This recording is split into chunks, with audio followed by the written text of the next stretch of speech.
Reciting the Pledge of Allegiance to the flag of the United States of America. I pledge allegiance to the flag of the United States of America and to the republic for which it stands, one nation under God, indivisible, with liberty and justice for all.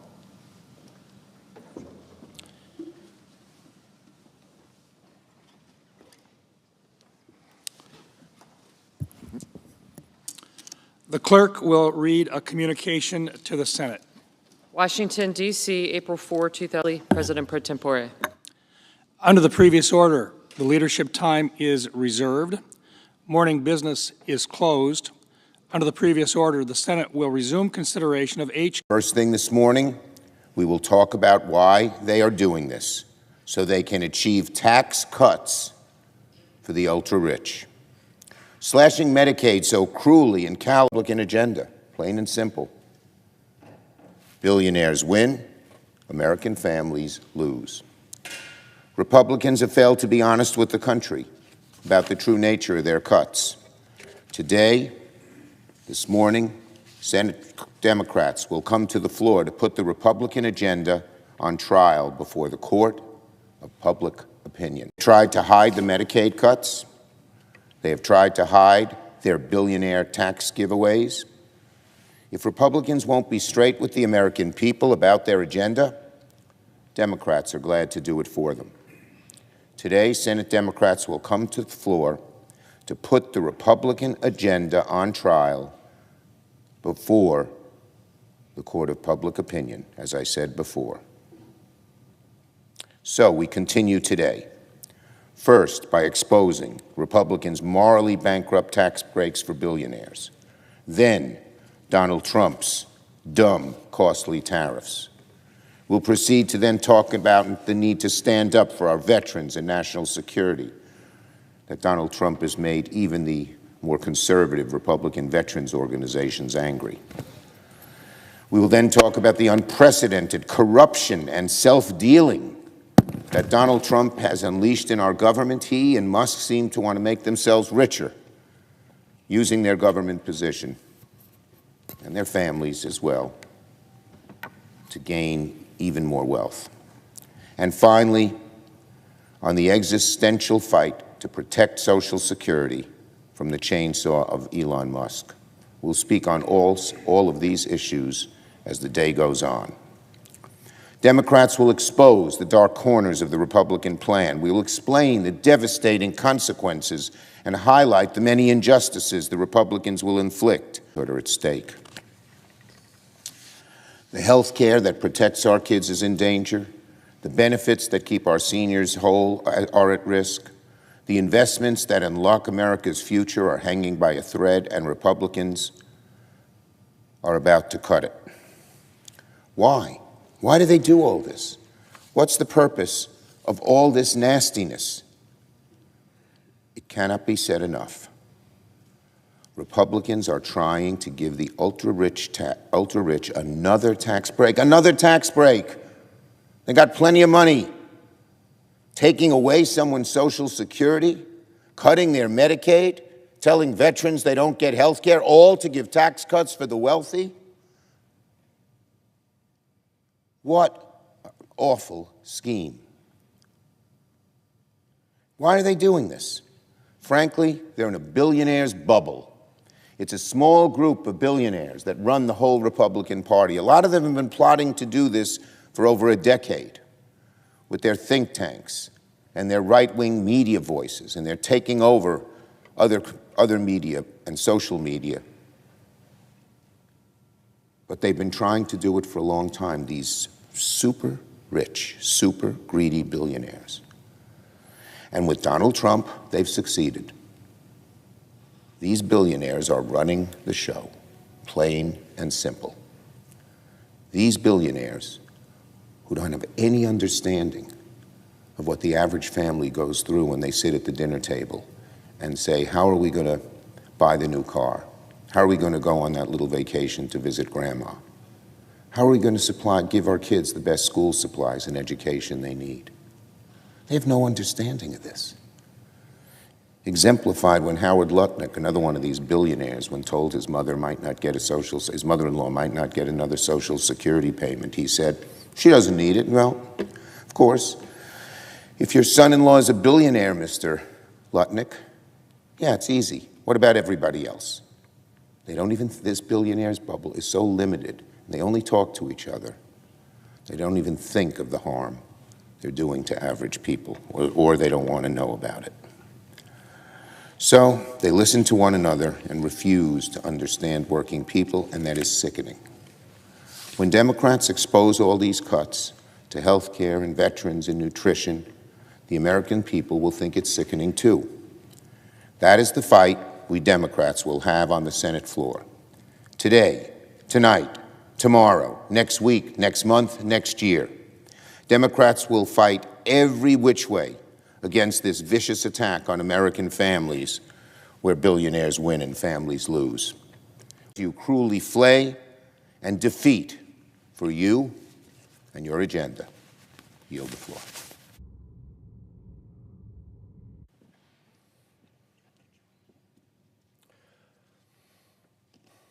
Mr. President, The senator from Oregon.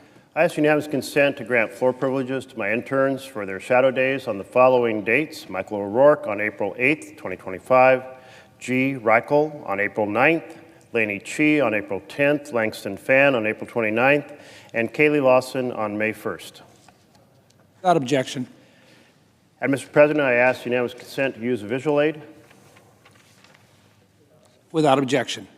Thank you very much, Mr. President. Families lose, billionaires win. That's the Republican plan. Republican plan slashes $2 trillion from the programs families depend on to thrive in order to give more tax giveaways to the very richest Americans. Families lose $2 trillion in core programs slashed to deliver another $2 trillion to the richest Americans. That's a terrible plan. How about families thrive? How about billionaires pay their fair share? Now there's a good plan we ought to be all able to get behind. But there's even more that's wrong with this Republican plan. We found out yesterday a new estimate of the cost of their plan in new debt over the next 10 years, $7 trillion. That's trillion with a T. $1 trillion. Unpaid for tax cuts, with most of it going to the richest Americans. But there's even more bad news, because they want to extend that deficit debt-creating machine into the future, and CBO tells us that that will cost $37 trillion at a minimum in new debt. $37 trillion. Well, that's awfully hard to get your hands around. $37 trillion in new debt. But there's even more bad news. They want to tell the American public their plan produces no new debt. They have this new version of the world in which they simply wave away the debt and say, pretend it didn't exist. It's called magic math. And it works like this. You sign a lease for a house. You're going to rent a house for a year. It costs $2,000 a month. It costs $24,000 a year. And at the end of the lease, you decide to renew it, but you tell your spouse, hey, honey, it doesn't cost an additional dime. Well, that's what my Republican colleagues are doing. They are establishing not just new tax giveaways, but they are extending, creating law that renews the lease on old giveaways, which will cost that additional $37 trillion. And then saying, don't worry, honey, it won't cost a dime. Are the American people so out of touch that they can't detect the lie in that? I don't think so. And are my Republican colleagues so out of touch that they really want to try to deceive the American people in this manner? I don't think so. So colleagues across the aisle, let's have integrity in what this plan will do, and at least be honest about what we tell the American people. American people don't want the smoke and mirrors. They don't want the magic math gimmick. They want honesty about what this bill will do and what it will cost. Billionaires, they can take care of themselves. Just what they earn on their existing investments is enough to float a family on a yacht for the rest of eternity. Why are we doing a bill that takes away from core health care, housing, and education programs for families to add more wealth to the billionaires? With this one bill alone, Republicans are giving $22 trillion to the wealthiest 10% of Americans, while the bottom 10% get enough to buy a cup of coffee. Here's a cup of coffee. Well, no coffee in it. But think of this as a cup of coffee. Now, does the Republican plan for that bottom 40%, does it pay for a cup of coffee a day? No. A cup of coffee a week? No. A cup of coffee a month? No. You get 1 cup of coffee for the entire year, $6. That's the estimate of what the bottom 40% get with the Republican plan. 1 cup of coffee for the entire year. So to the 40% of Americans who are striving to get on their feet, this is what the Republican proposal is for you, while they're giving the top 0.1% over $300,000 a year a person, they're giving you 1 cup of coffee. Don't drink it all in one place. Take a little sip each day of the year, because that's all you get. Our plan is different. Democrats are fighting for families. We're fighting for health care, for Medicaid.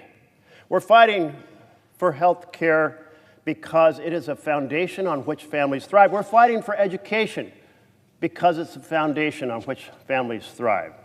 We're fighting for housing, affordable housing, because it's a foundation for families to thrive. Let's turn the clock back to 1974. Let's go through a little time machine back to 1974. At that point, Democrats and Republicans came together and established a new budget process called the Budget Impoundment Control Act because they were so concerned about deficits and concerned about President Nixon impounding funds. So they said we have to rectify these soaring deficits. And so they said 3 things, 3 pillars. Well, first we'll create a fast track, a filibuster-free pathway to reduce deficits. And even Robert Byrd of West Virginia, the national defender of the filibuster, agreed. All 100 senators voted for this bill. One purpose, decrease deficits. And that plan had these 3 pillars. First, deficit reduction in the first 10 years. That was the core goal. Second of all, no increase, no provision can create an increase in a deficit in any given year after the first 10 years. And third, we're going to use honest numbers. No more smoke and mirrors, no more gimmicks, no more trying to deceive the public saying we have a responsible plan when it's creating massive additional debt. Well, that plan, that 1974 plan, that worked for 22 years. And then along comes 1996. And in 1996, my Republican colleagues wanted to do a tax plan that involved huge giveaways to the wealthiest Americans. And they said, but we can't get 60 votes. We need Democratic help. We can't get that to the floor. And they said, okay, let's do a nuclear option. Let's reinterpret that first pillar must reduce deficits in the first 10 years and say it can increase deficits. This very chamber, right here, it happened. The former Republican leader, Robert Dole, appointed his staff member, Robert Dove, to be parliamentarian, and they reversed the plain language of the law in order to blow up deficits with tax giveaways to the wealthy. Now, it turned out this year they didn't end up using that nuclear provision because they struck a different deal with President Clinton. But they did use it in 2001 and 2003.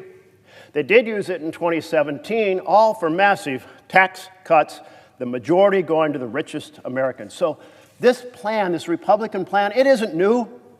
This plan has been the core strategy since 1996. Run up debt and give massive amounts of money to the richest Americans.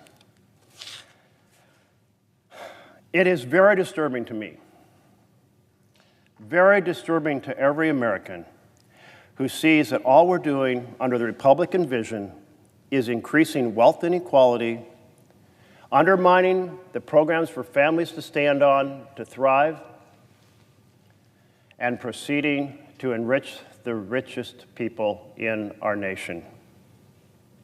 You know, back in 1974, when Democrats and Republicans together crafted this plan, the debt to GDP ratio was 23%. Today, it's 100%. Our national debt is equal or slightly above our national gross domestic product. In 1974, the annual deficit was $6 billion. Today, it's about $2 trillion. In 1974, the total national debt was $475 billion. Seemed like a lot at the time. Now it's 37, or just shy of $37 trillion.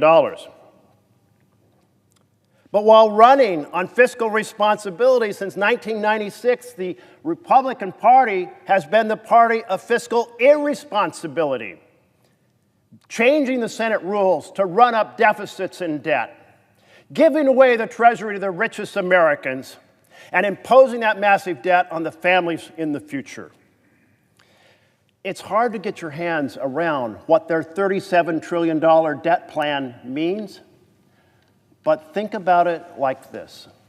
Since Independence Day, July 4th, 1776, we've run up less than $37 trillion in debt, and they want to add $37 trillion or more in debt with this single bill.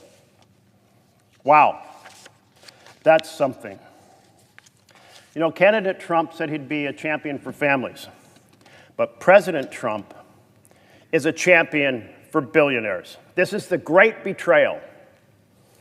In February, Democrats voted for amendment after amendment to help families, and my colleagues across the aisle voted, almost in every case unanimously, against those amendments to help families.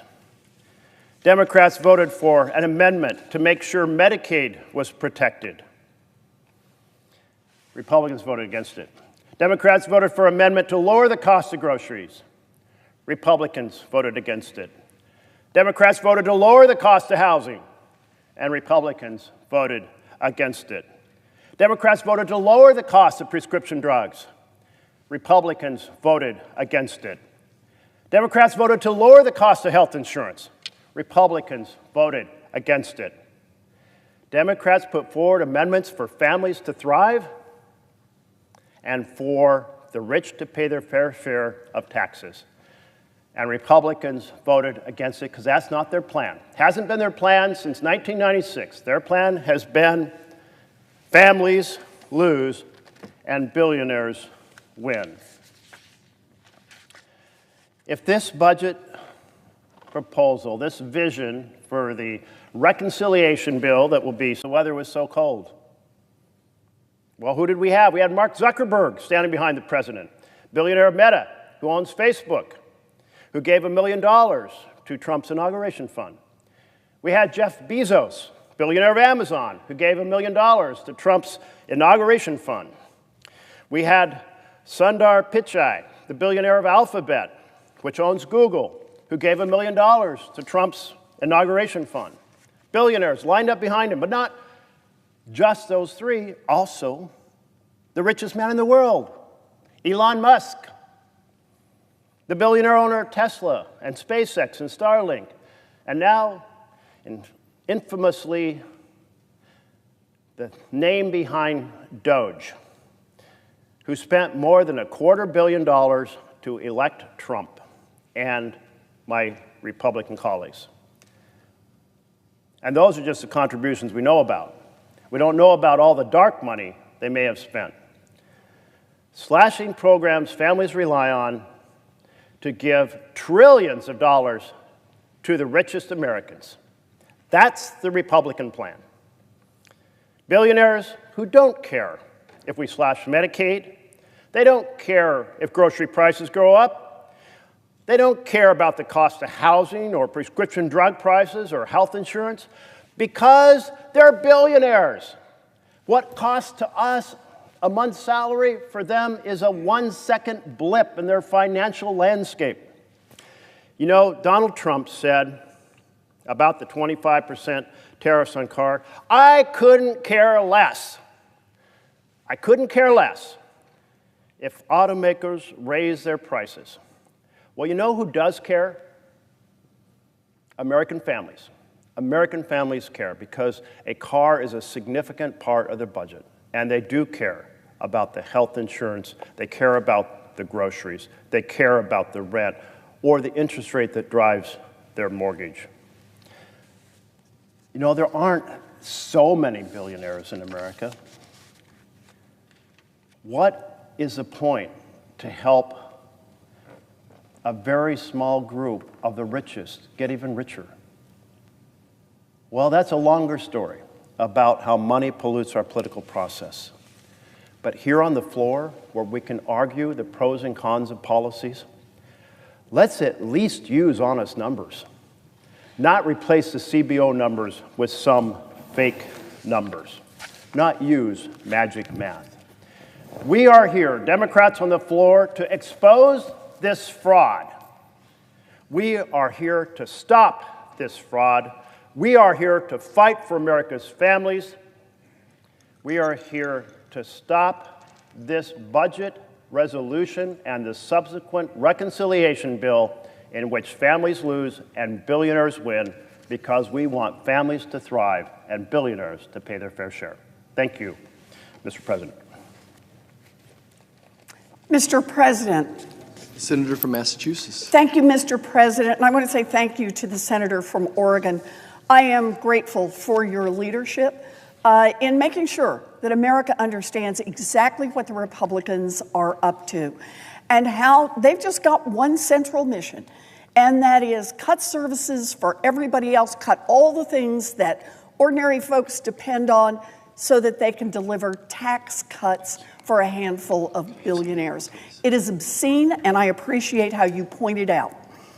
I am here because co-presidents Donald Trump and Elon Musk are taking a chainsaw to our federal government, hurting families in Massachusetts and all across the country. You know, it's almost like they drew up a list of every program that families rely on, everything that's valuable to families, and then went through the list and said, let's cut that, let's cut that, let's cut that. And why? To pay for tax cuts for billionaires. Thanks to Donald Trump and Elon Musk, Grandma will have to drive hours if she has a problem with her Social Security check and needs someone to help her straighten it out. Why? Because Trump and Musk are closing the Social Security office in her neighborhood. And while they're at it, make it even harder by shutting down the phone lines. Thanks to Trump and Musk, the after-school program that gives kids a safe place to be after classes are over and before mom and dad get home from work, they want to cut those programs. Same with the aides that sit in classrooms with kids who need a little extra help learning how to read. Thanks to Trump and Musk, critical medical research came to a screeching halt. Research that could help save lives and find cures for awful diseases. Musk and Trump say that these cuts are about efficiency. That is a lie. Let's be clear. Trump and Musk are creating this sandstorm of chaos while they make these cuts because they want to distract us from what is really going on. They want to grease the skids for giant tax giveaways for their billionaire buddies and pay for it on the backs of working people. And now, today, Republicans in Congress are putting forward a proposal to deliver these tax cuts for the wealthy and well-connected, and they are asking us to vote on it tonight. This bill and Trump and Musk's cruel agenda isn't good for Massachusetts, and it isn't good for our country.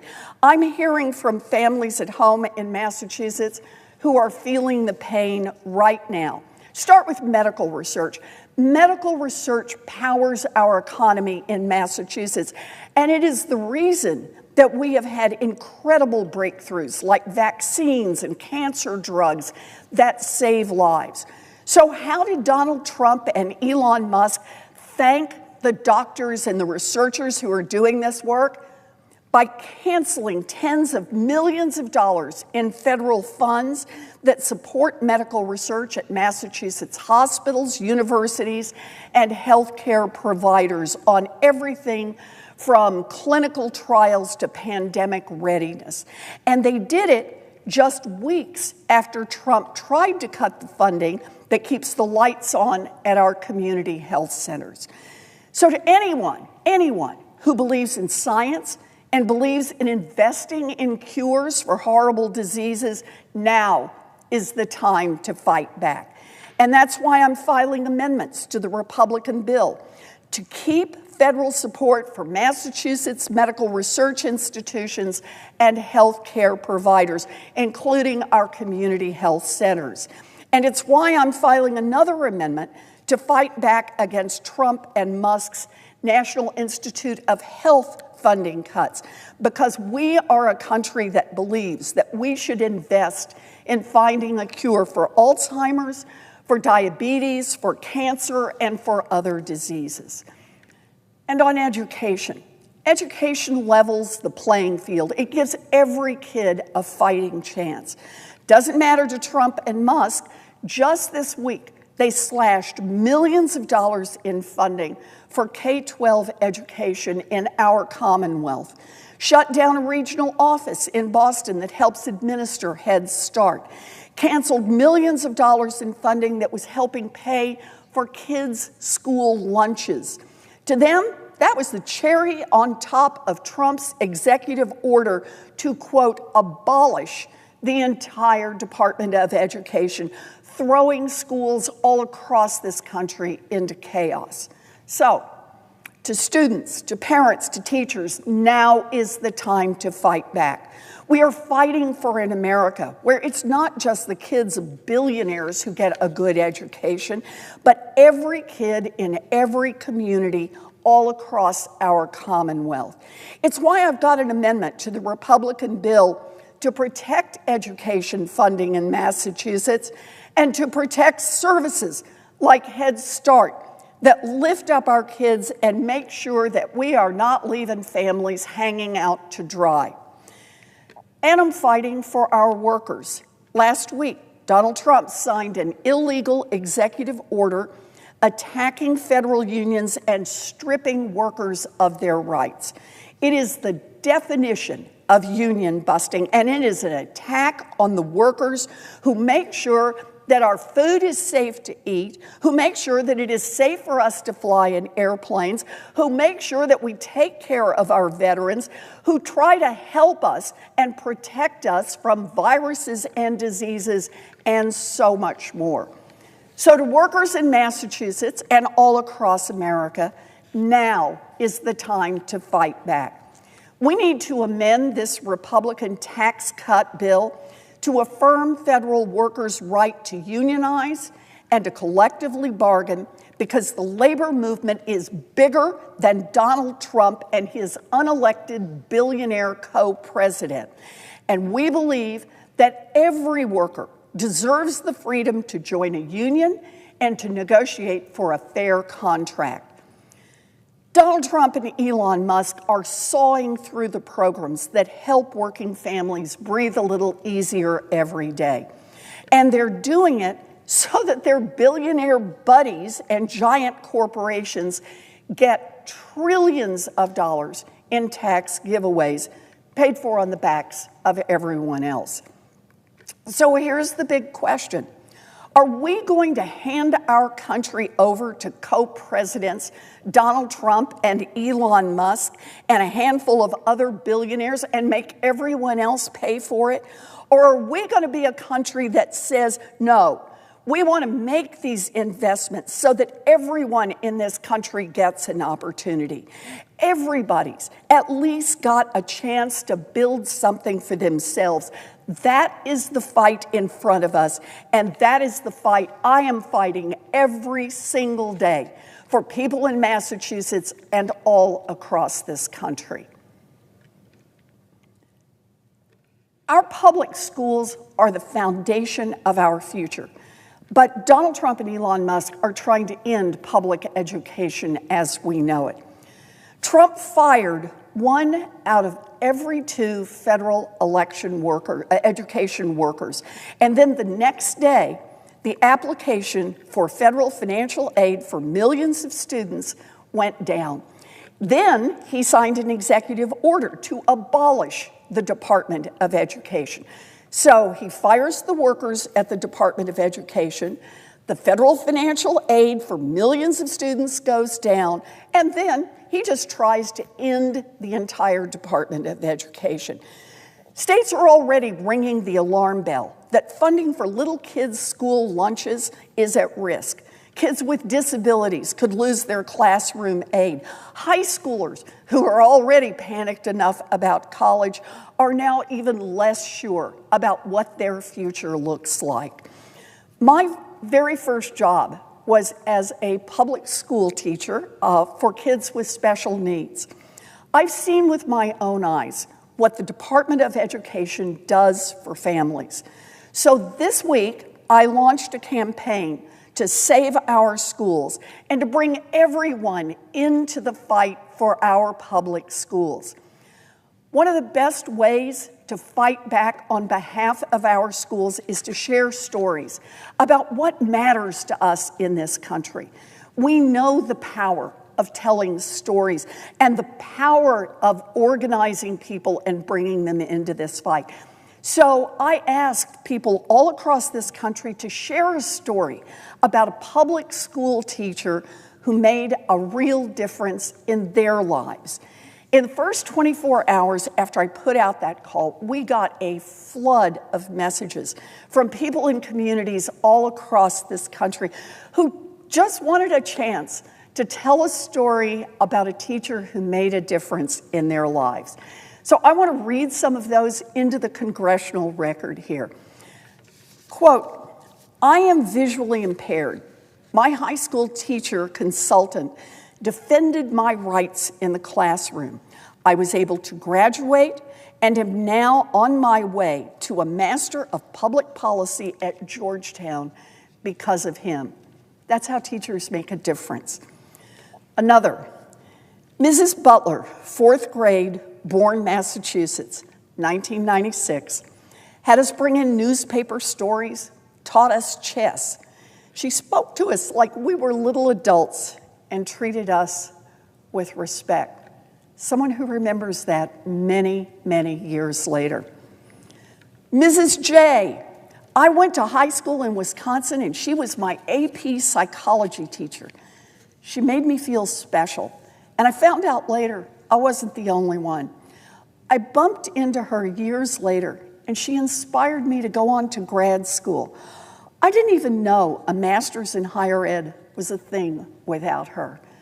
Teachers making a difference, not just in the classroom, but years and years later. School was better than home. A teacher made sure I applied for college.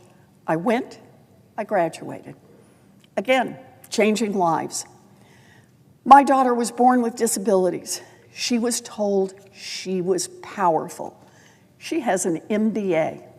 Pretty impressive. I was a struggling student. One teacher always paid attention and helped me after school. My high school culinary arts teacher played a pivotal part in my life, which has led to a lucrative career.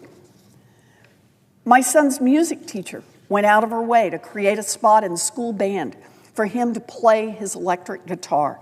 Now he is an accomplished musician who loves to play music. The ways in which teachers change our lives.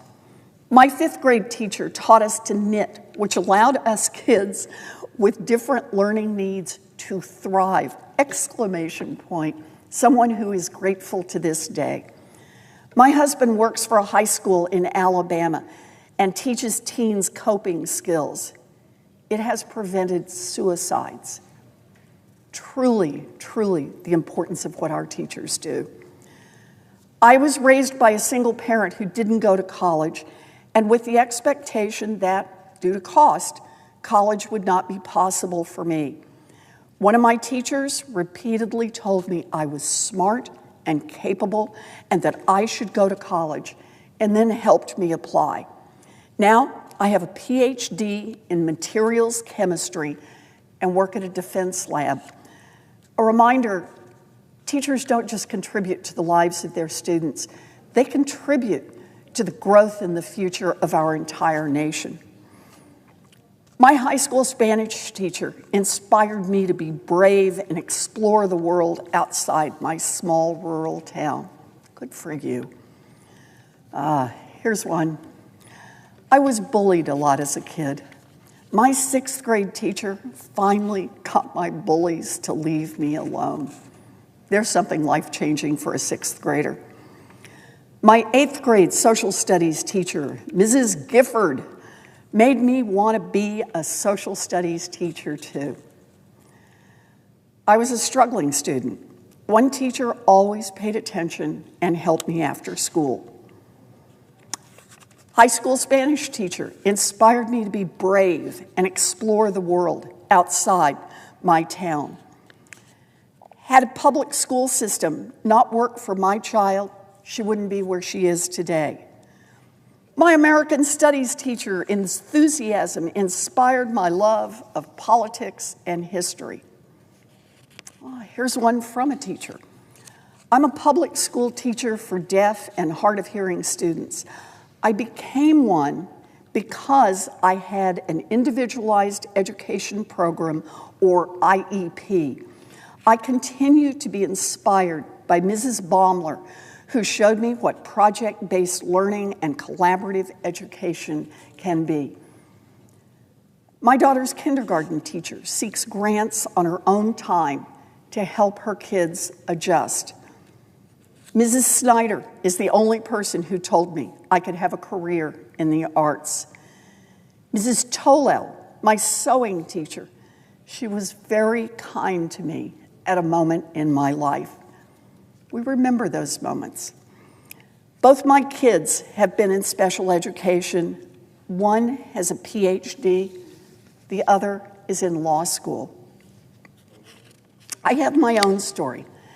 Nobody in my family went to college. It was a 2nd grade teacher, Mrs. Lee, who scooped me up and whispered in my ear that I was special and that I could be a public school teacher. And at that moment, my entire life changed. For all the rest of my growing up years, whenever someone asked me anything about my future or what I was interested in, I would stand a little taller and say, I'm going to be a teacher. It guided my entire life. I am grateful to have an opportunity to say thank you to Mrs. Lee. The federal government has invested in our public schools, in keeping class sizes smaller, in making sure that teachers' aides for the kids who need extra help are there, and in after-school programs so that working parents can know that their kids are in a safe place where they can do their homework or have some fun. Taking that away from our kids so that a handful of billionaires can scoop up some tax giveaways and be even richer is just plain ugly. And I will fight it with everything I've got. Next, I want to talk for a minute about Social Security. Right now, Donald Trump and his unelected billionaire co-president, Elon Musk, are trying to rip away Social Security benefits from millions of Americans. You know, two people who do not have a clue about how important Social Security checks are and what they mean to families, two people who just don't understand that at all, are Elon Musk and Donald Trump. And that's why they are willing to attack Social Security so that they can pay for tax cuts for a handful of billionaires. Now, let's be clear. Social Security is not charity. It is not some giveaway, not something that a few rich people hand out coins to old folks. Social Security is a program that people pay for all of their working lives. 73 million Americans depend on Social Security, and they paid for those Social Security benefits. Out of every paycheck, they were putting money into the Social Security system on the sacred promise that when the time came that they were no longer working, they would be able to count on Social Security for food, for a roof over their heads, for some real financial security. Elon Musk and Donald Trump are breaking that sacred promise, and they are breaking it so that billionaires can get a tax break. Now, here's the thing. Elon Musk and Donald Trump know that they can't just go in and reduce Social Security benefits. They'd like to. Remember, Elon Musk is the guy who called Social Security a Ponzi scheme. He's a guy who has said, look, you know, we're going to get this done. We need to cut Social Security. The problem is, Elon Musk didn't establish Social Security. The problem is, Donald Trump didn't establish Social Security. No, it was Congress that passed the laws that created Social Security. And it is Congress and only Congress that can cut those Social Security benefits.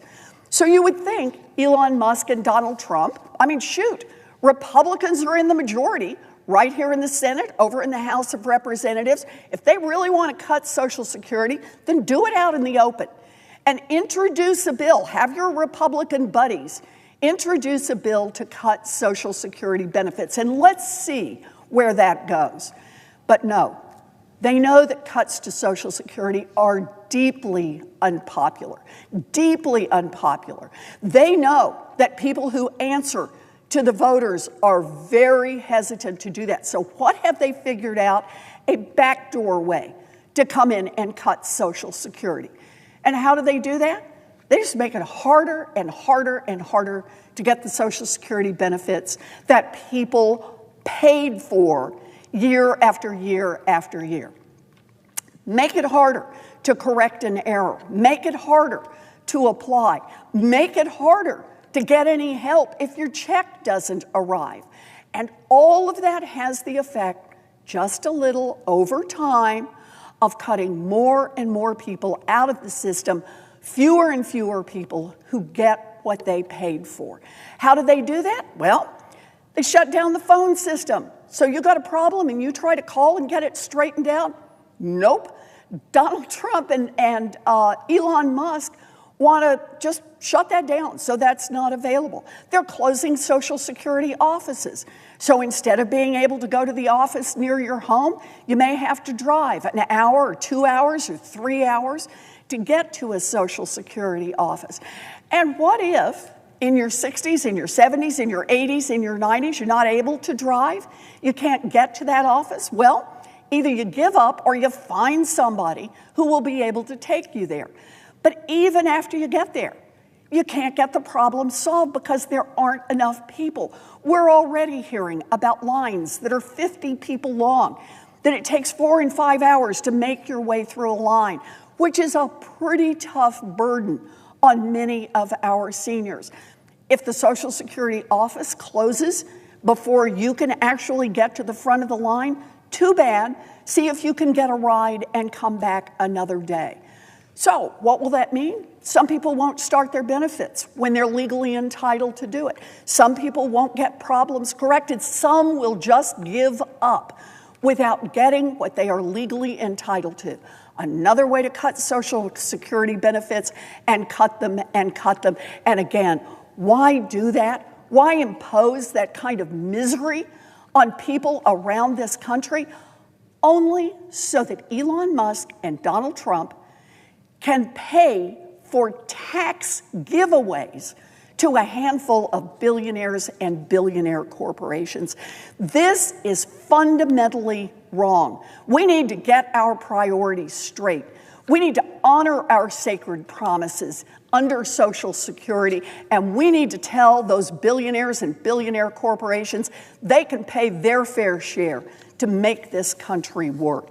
That's the fight that we are having on the floor of the Senate today, and that is the fight between Republicans and Democrats right now in Washington. I know which side I stand on, and I see which side the Republicans stand on.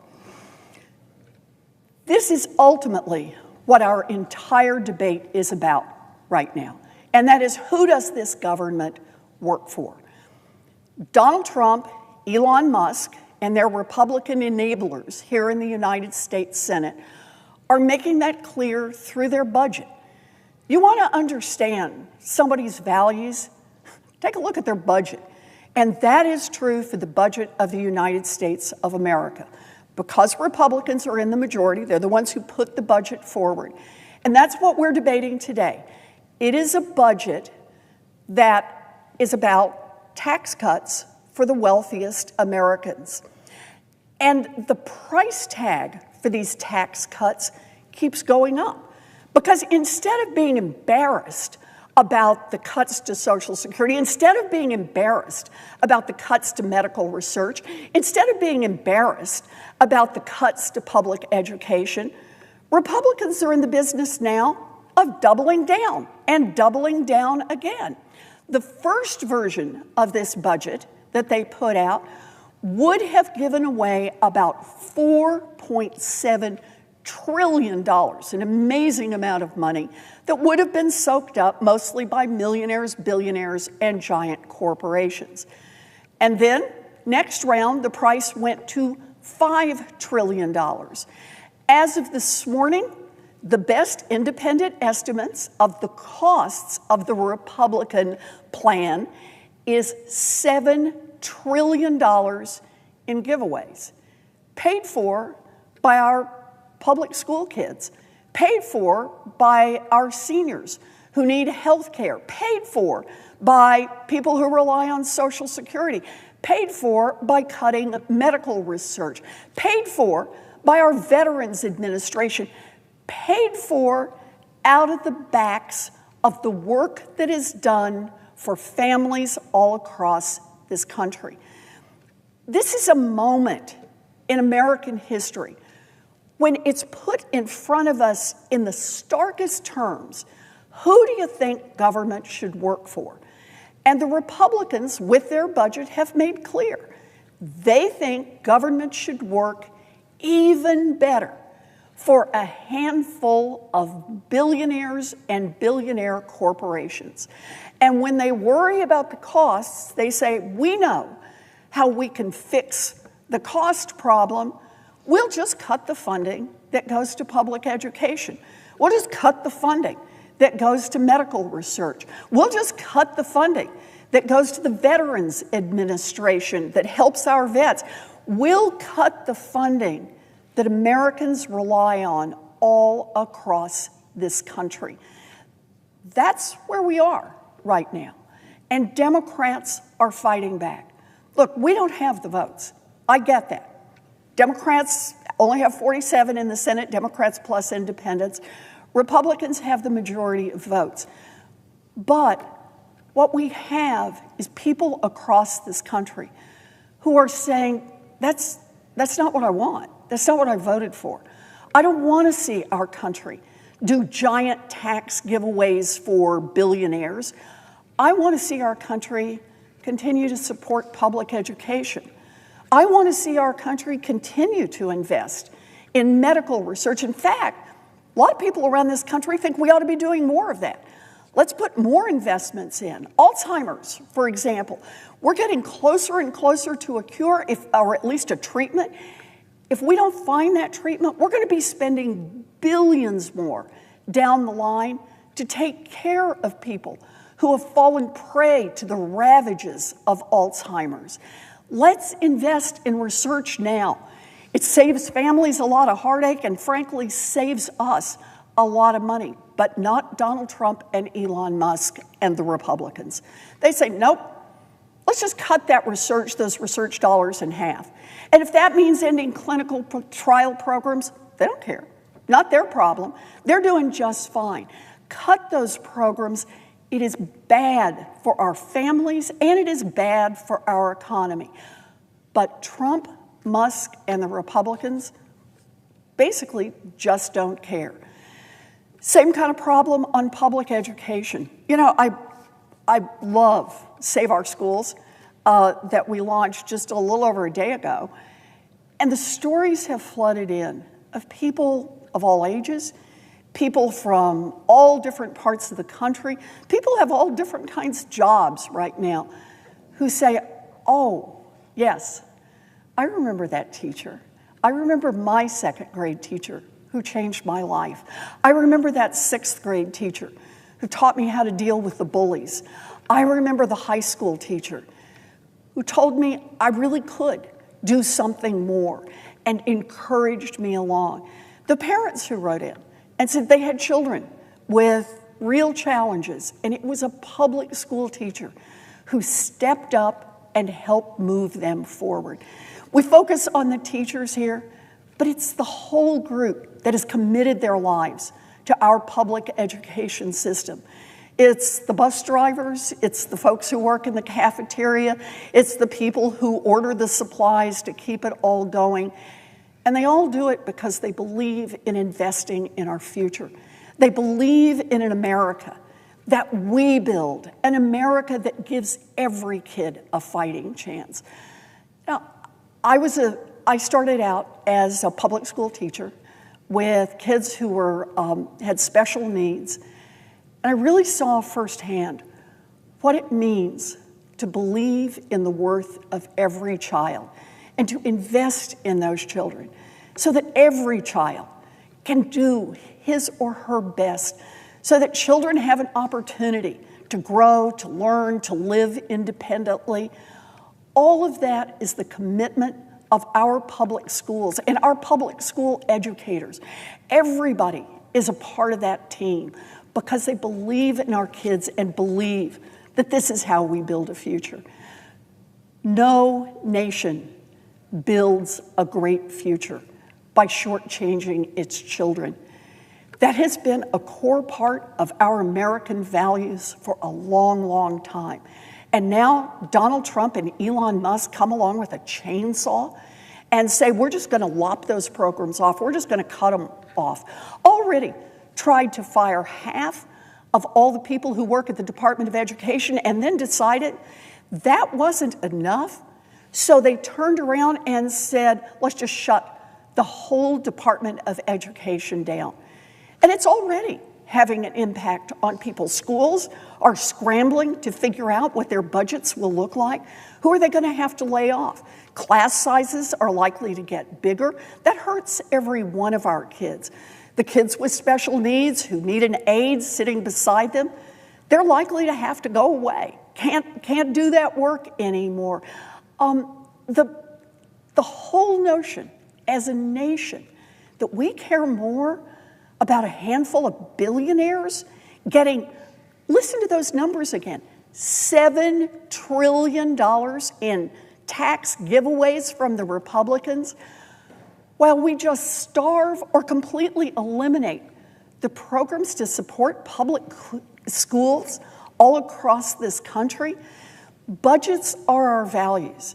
And the values of Donald Trump and Elon Musk and the Republicans that are reflected in this budget, billionaires over our kids, those are the wrong values. Those are not America's values, and now is the time to fight back. It's a hard time right now. I understand that it feels like we're in a sandstorm, that there's something every single day. We've got new tariffs announced yesterday that make no sense at all. Stock market is plunging, renaming the Gulf of Mexico, invading Greenland. There is so much going on. But understand this, there really is direction here. And that's what's happening right now between Elon Musk, Donald Trump, and Republicans in the United States Senate. And that is, while all this noise and swirl and speculation is going on, very quietly try to tiptoe into the United States Senate and offer $7 trillion in tax giveaways, mostly to folks like Elon Musk and his fellow billionaires. Offer them all the money and then tell our school kids, tell our seniors, tell everyone else in America that you have to pay for it because the billionaires are the special people in this country. They're the ones who are catered to here in the United States Senate. Well, I get it. That's what Trump wants. That's what Musk wants. That's evidently what the Republicans in the Senate want. It is not what Democrats want. We are fighting back. We believe that billionaires and billionaire corporations ought to pay their fair share. They ought to pay taxes, and we ought to use some of that money to invest in medical research, to invest in our public schools, to invest in expanding Social Security, to invest in the Department of Veterans Affairs so that we are honoring our promises to our vets. This is about who the government works for. Trump, Musk, and the Republicans want a government that works even better for billionaires. Democrats are fighting for a government that works better for everyone else. Mr. President, I yield the floor.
Mr. President.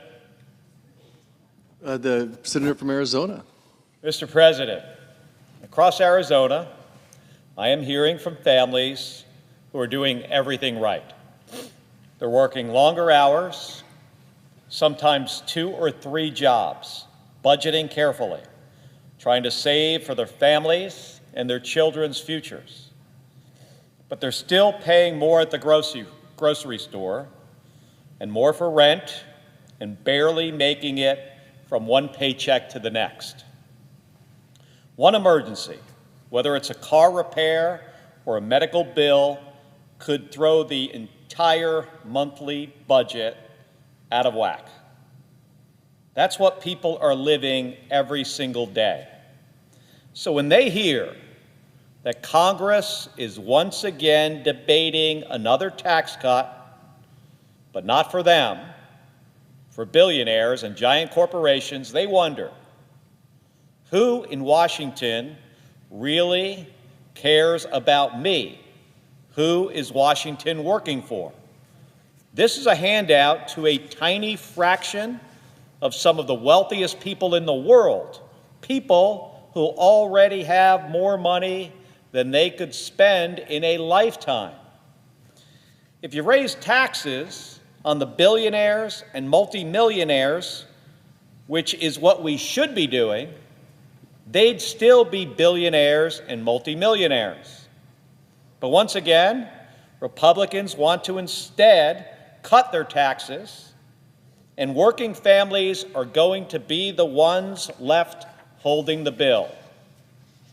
Because this debate, it's not about numbers on a spreadsheet.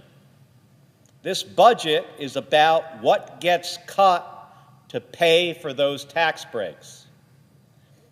It's about which kid doesn't get a meal at school, which family loses their home to cover medical care for their kid or their parent, which patient skips the medical care they need because Congress decided that billionaires needed a bigger tax break.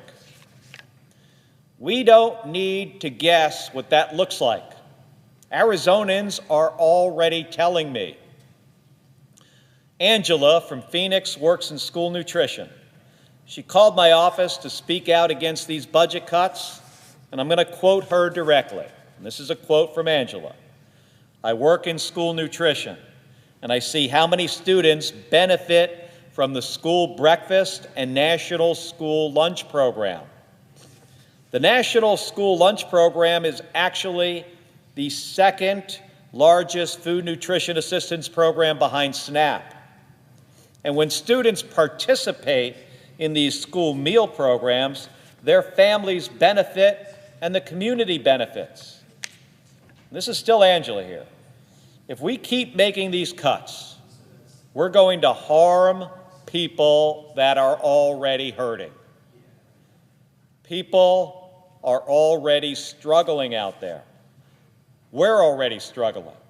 We need these programs invested in, not divested from. And for what? To give cuts to rich people, to billionaires, while all of us suffer. It's not right. Mr. President, Angela is absolutely right. And Desiree from Phoenix wrote to me. She said, this is a quote, "I am a hardworking Arizonan who is watching my family and community struggle while the wealthiest Americans get even richer. I have family members who are disabled and rely on government assistance, programs like SNAP and Social Security disability insurance. These aren't luxuries," she said. "These are lifelines. And yet their benefits are being cut while billionaires and massive corporations get even more tax breaks." This is still a quote from Desiree. "Every time a tax policy favors the ultra-wealthy, it takes food off the tables of families who are barely getting by. It forces people with disabilities to make impossible choices between rent, medication, and groceries. This is not the Arizona I believe in, she said. This is not the America I want to see. We need leaders who fight for us, the working people, the families who are doing everything right and still falling behind. We need tax policies that are fair, that hold the wealthiest accountable, and that protect the programs that keep our most vulnerable from being pushed even further into poverty. This is story number 3 from Nicholas.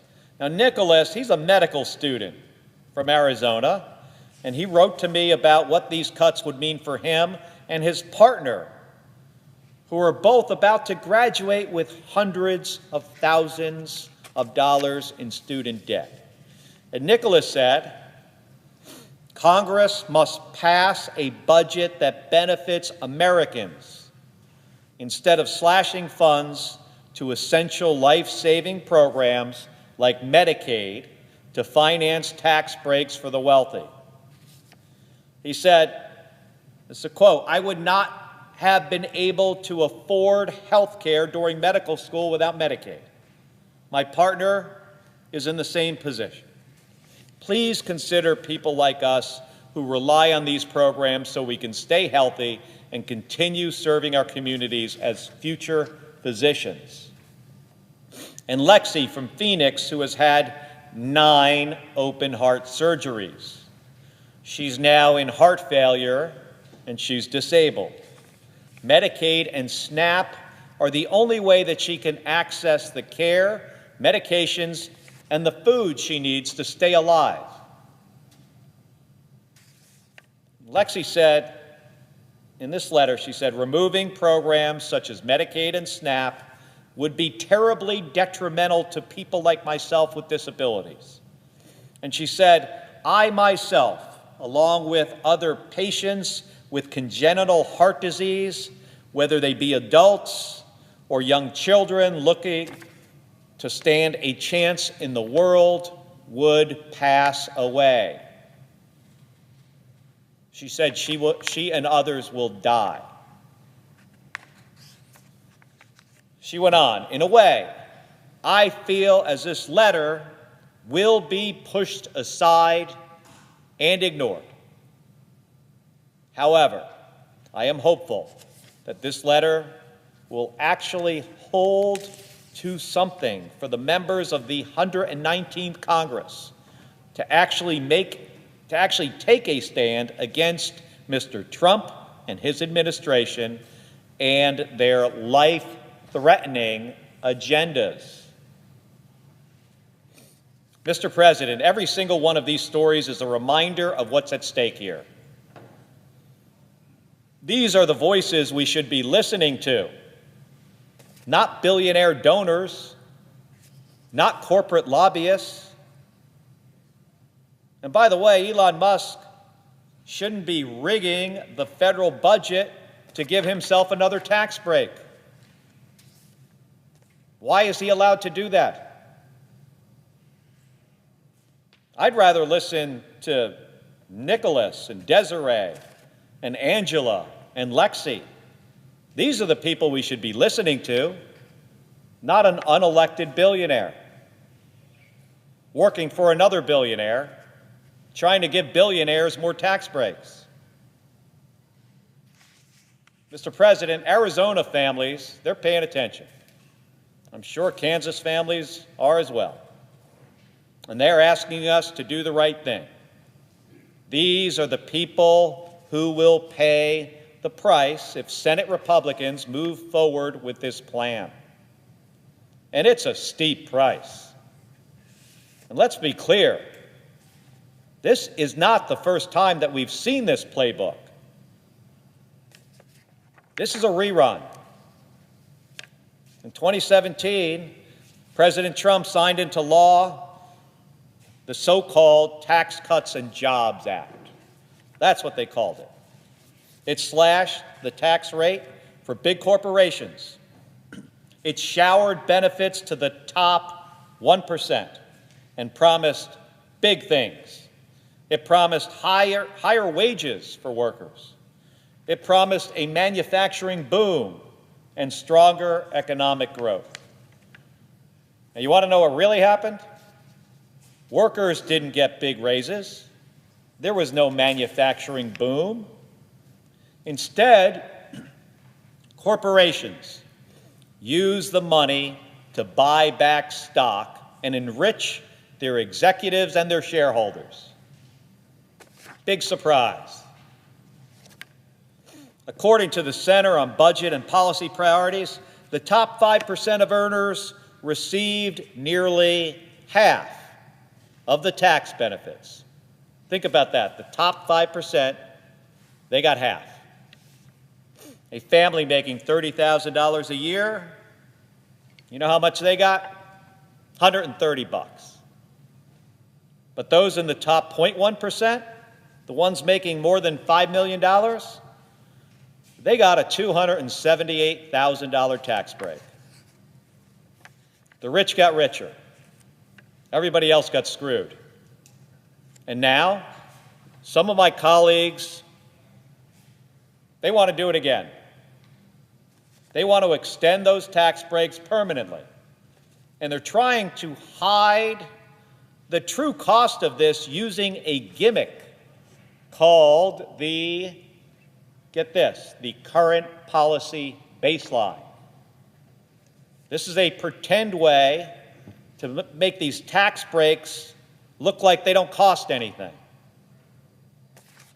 But, Mr. President, we know better. And I think the American people know better. And according to the Committee for a Responsible Federal Budget, extending these tax cuts like they're planning to do would add over $4.5 trillion to the debt in the next 10 years, and that would add up to about, over the next 30 years, it's $37 trillion. That means doubling our current national debt, doubling it, just to give a tax cut to rich people. And the Congressional Budget Office, who is the gold standard for this stuff, says that would push our national debt to 214% of GDP by 2054. 214%. That is an economic disaster for our country. And all of this for what? So someone with more money than they can spend in a lifetime gets even more money? Let me put this into perspective here, Mr. President. The median household income in this country is about $80,000 per year. It would take 1,245 years, about 15 lifetimes, for someone making that much to earn $100 million over 1,200 years. And yet, some of my colleagues think that those are the people who need a tax cut. And this isn't just about tax policy. It's about the kind of country we want to be. Do we want to be a country that hands billionaires another break while a kid goes without lunch in school? Where a retired veteran living on Social Security is told there's no money left for him. But there's plenty for the wealthiest Americans. That's the choice in front of us. Because this budget doesn't just fail working families, it punishes them. It says, if you're doing everything right, if you're working hard, if you're raising your kids, if you're paying your taxes, you're on your own. That's not just bad policy, Mr. President, that's wrong. And let's be clear, this Republican math is not fair. And Arizonans, my constituents, are seeing through this. I guess they probably are in Oklahoma as well. Everyone in this chamber should think about their priorities and the priorities of the people they came here to represent. So let's stop wrecking the finances of working families just to hand out more tax breaks for billionaires. Let's build an economy that actually works for the people who make the economy run, instead of imposing tariffs that are actually just tax increases on everyday goods families depend on. Let's bring back manufacturing and support union jobs. That's what will make Americans better off. And Arizonans didn't send me here to be a rubber stamp on a bad deal. They sent me here to fight for them and to stand up for them. And I'm going to keep doing that. Mr. President, I yield the floor.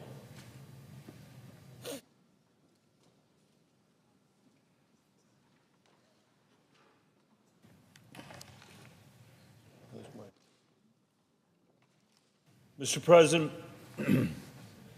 Senator from Colorado. Thank you, Mr. President. I want to, before he leaves the floor, I want to thank my colleague from Arizona for his incredibly wise remarks this morning and for his indignation at the insanity of this so-called tax bill that we're considering on the floor.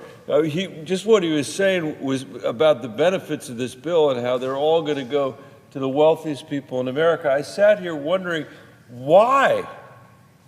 Why would we pass a bill like that on the floor of the Senate when the American people have so many needs? Why, when we've had an economy that for 50 years, because of the trickle-down economic policies that have been pursued by Republicans and sometimes Democrats in this chamber, and we see that the country has less economic mobility than it's had, which is a fancy way of describing a situation where people in America no longer feel if they work hard, they're going to get ahead. Or if they work hard, their kids are going to get ahead. That's the American dream, Mr. President, is to know that your kids are going to do better than you did. And for the first time in American history, as I said last night on this floor, for the first time in American history, if you are 30 years old in this country, you have a 50% chance of earning a salary as good as the one your parents had. That's never been true before. Incomes are down for young men in their 20s in this country by 40% since the mid-1970s. And we've continued to see the distribution of wealth and the distribution of income make it harder and harder and harder for people to stay in the middle class, to afford a middle class, to be able to afford child care and health care, higher education, a vacation for themselves and their families, to say nothing of the kids of the families that are living in poverty in America. I used to be the superintendent of the Denver Public Schools before I came here. And the parents and grandparents in my school district, which were mostly kids of color, mostly kids living in poverty, were very often working 2 and 3 jobs just to feed their families. And no matter what they did, no matter how hard they worked, they couldn't get their kids out of poverty. That economic dislocation, I think, is one of the reasons why the American people elected Donald Trump again.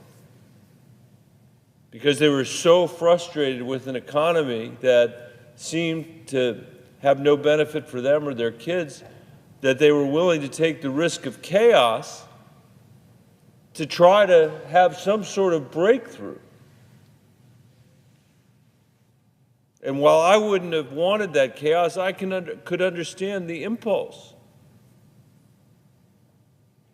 Since neither party has done a very good job of delivering for working people in this country in a long time, we're going to see how that chaos theory works itself out, because the chaos is raining down on our country right now. The chaos is raining down on the American people. right now. One of the things that's really interesting to me about this tax bill is that I don't think there's any mayor in America who would propose what's been proposed here. I don't think there's any mayor in America who would say, my plan for my community is to borrow more money than we've ever borrowed in the history of our community. The debt adds up to another 4.6 trillion, or I guess it's 5.5 trillion if you count interest. I'm going to borrow more money than I've ever borrowed, but we're not going to spend it on roads or bridges or parks. The desperate need for mental health treatment across our country, especially among kids, but also among seniors as well, and everybody else. I'm not going to spend it on parks or schools. I'm going to take that money and I'm going to give it to the richest neighborhood in town and hope that somehow it's going to trickle down to everybody else. That economic theory, when you put it in the terms of any community in America, makes no sense at all. And America is a community. It makes no sense for our nation to go into debt, to force the children and grandchildren of our teachers and police officers and firefighters to pay back this debt, to pay back this interest. For what? To finance tax cuts for the wealthiest people in America when, for the last 40 or 50 years, almost all the benefit of the economy has accrued to the people at the top.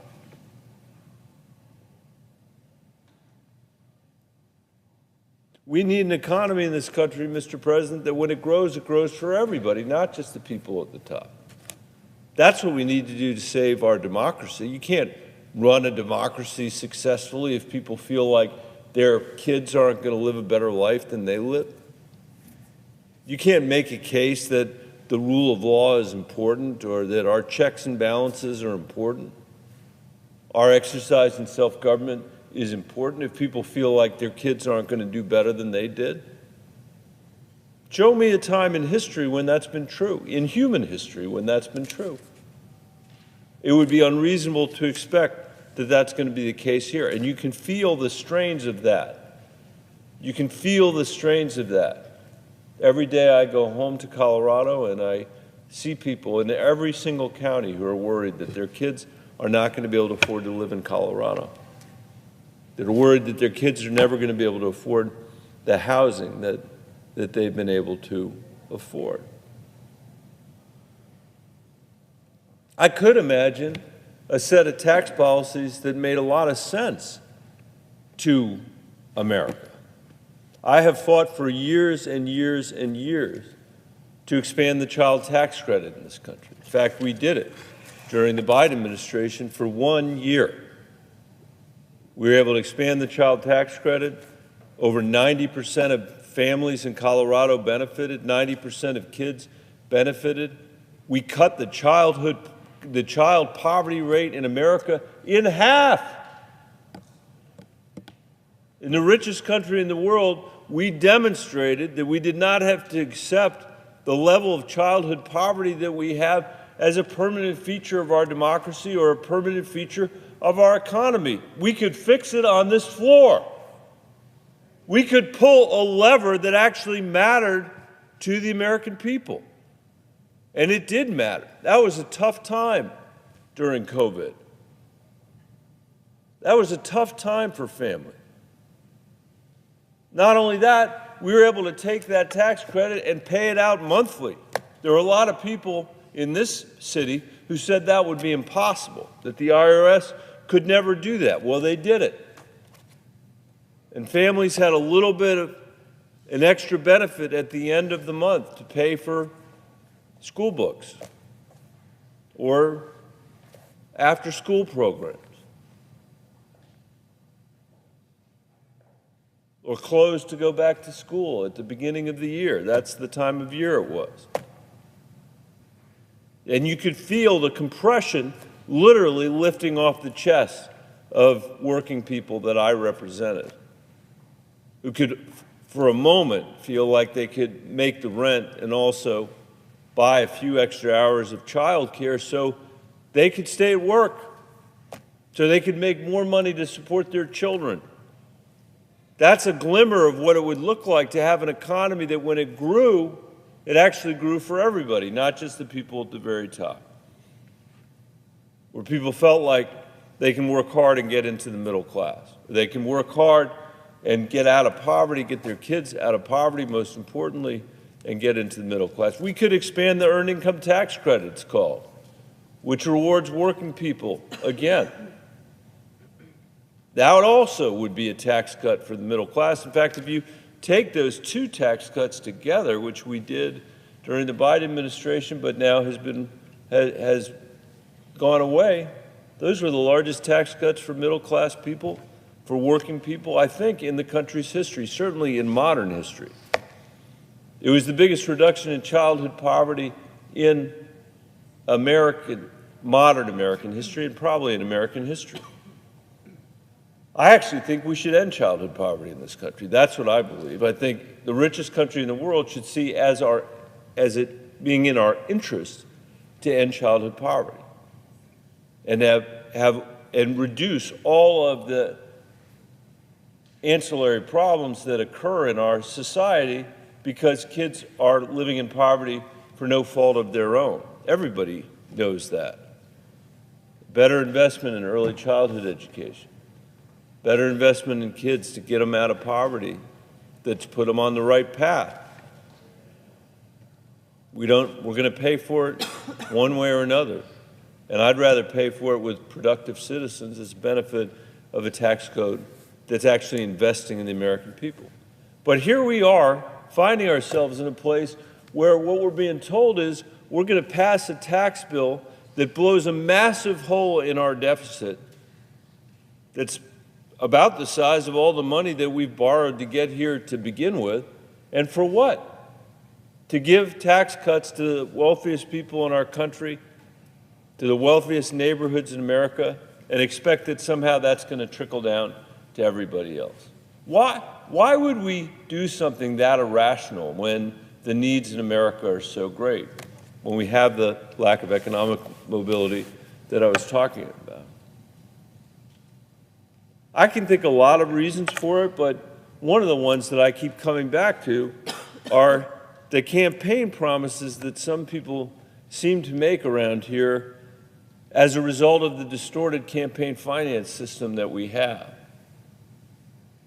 Over the last couple weeks, there's been an article day after day after day, reports on television about the $20 million that Elon Musk spent in Wisconsin to try to elect one Supreme Court justice there.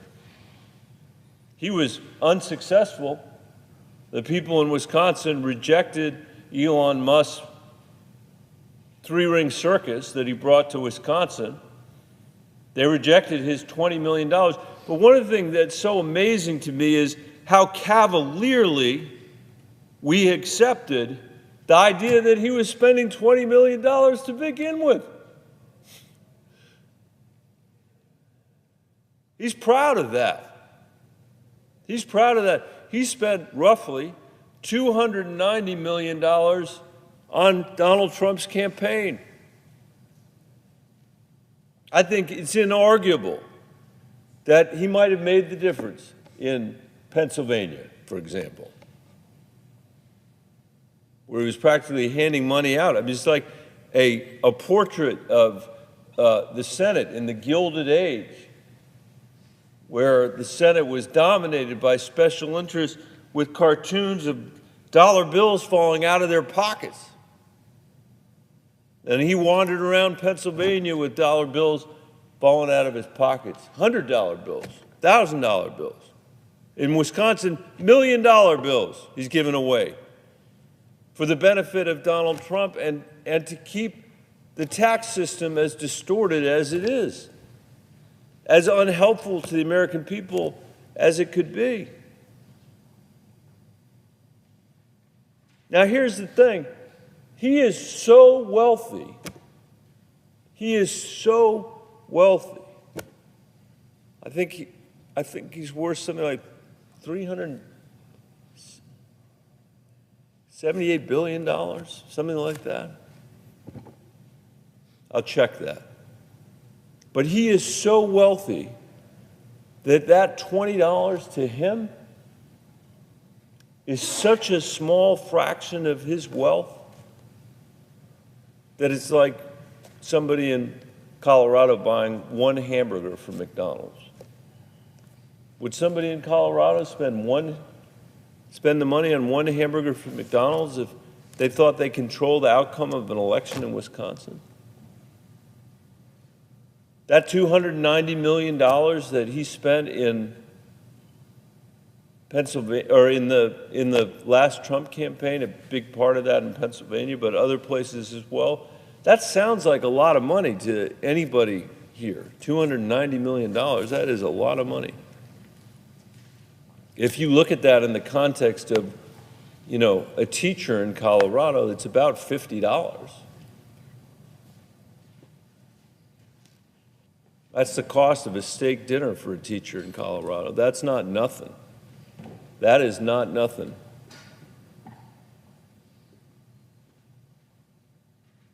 But if you knew you could control the outcome of America's future by spending the equivalent of what a steak dinner costs, even if you were a teacher in my old school district where I was the superintendent, you might do it. Which is a reminder about why we have to change the campaign finance laws in this country. We cannot accept Citizens United as a permanent state of affairs, as a permanent feature of our democracy. And sometimes people say, well, what are you going to do about it? The Supreme Court made a constitutional ruling about it. There's nothing you can do to fix it. There are plenty of generations of Americans that have confronted problems with a constitutional ruling like the Supreme Court, and they've done something about it. They've amended the Constitution in their time. There are probably a number of things we should do to make our democracy work better. But one of those would be to make sure that the wealthiest people in the country can't buy elections and can't do it with dark money either.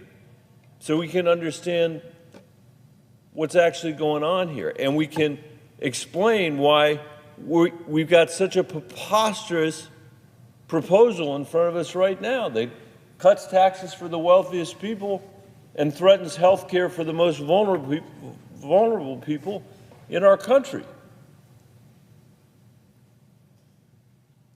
I'll close just by saying there are some crazy things in our tax law. Crazy. Crazy.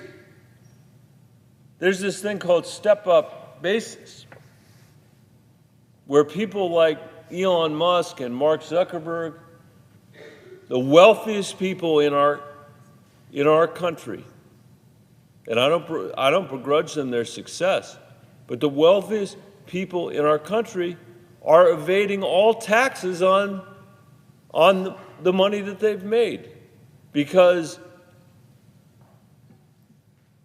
what they do is they hold their shares, the stock in their company, they never sell. They borrow against that, which allows them to finance their lifestyles. But for their entire lifetime, no tax is ever paid on their stocks, on their shares. And then they die, and those stocks go to their very, very, very fortunate Nepo babies who get to inherit it at the original price that the stock was valued decades ago and pay no tax as a result of that. No one else in America gets that treatment. No one else in America gets that tax treatment. And in our country today, because of that unbelievable concentration of wealth, in our country today, because we have found ourselves, frankly, Mr. President, living in a new Gilded Age, which is reflected in the tax bill that is in front of us. These guys are willing to spend a tiny fraction of their net worth to make sure that the tax code continues to serve them and not the rest of the American people. That's why we have a tax bill, even putting aside stepped-up basis, where 50% of the benefit goes to the top 5%. And 10% of the benefit goes to the top 0.1%. That's when we live at a time in American history when the bottom 50% of Americans own 2% of the wealth of our country. At a time when young men in their 20s have seen their pay cut by 40% since 1976. At a time when half the 30-year-olds in America are going to earn less money for the first time in American history than their parents did. We have a job to do here. We have a job to do in this nation. We have to create an economy that when it grows for everybody again. And not just on the coast, but throughout the entire country. That's what we should be focused on today. That's what the American people need. They should have a tax bill that reflects the interests of their kids, a tax bill that reflects the interests of the American middle class, the most significant invention of our democracy in modern times. That needs to be reinforced. It needs to be strengthened. We got to drag our economy into the 21st century in a way that will produce those sorts of outcomes for everyone in our economy, not just the people at the top. And we need a campaign finance system that reflects the values and the principles of a majority of Americans to make sure that our democracy can continue to function as well. Mr. President, I see my friend from California. With that, I will yield the floor, and I look forward to the opportunity of hearing his speech. Thank you, Mr. President. I yield the floor.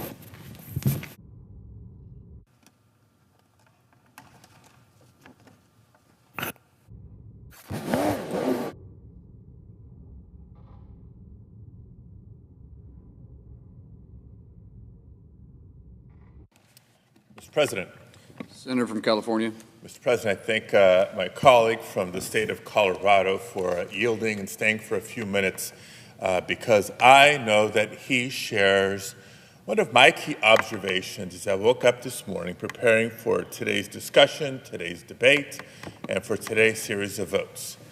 And that is the American people can be forgiven if they're tuning in today to this discussion and wondering, haven't I seen this before? This sounds awful familiar.